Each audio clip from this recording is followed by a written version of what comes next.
নমস্কার বন্ধুরা, প্রচণ্ড বৃষ্টি কদিন ধরে পড়ছে। এ সময় কাঁচা সবজি খেতেও ভালো লাগছে না। আকাশচুম্বী দামও হয়ে গেছে, বাড়িতে আনলে একদিনের মধ্যে পচে যাচ্ছে।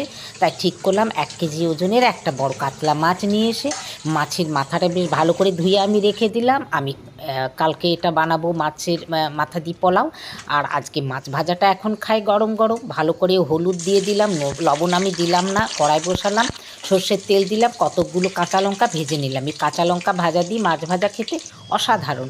একবার খেয়ে আবার আপনারা দেখবেন, খুব ভালো লাগবে। মাছ ভাজার আগে আমি তেলের মধ্যে লবণ দিয়ে দিলাম।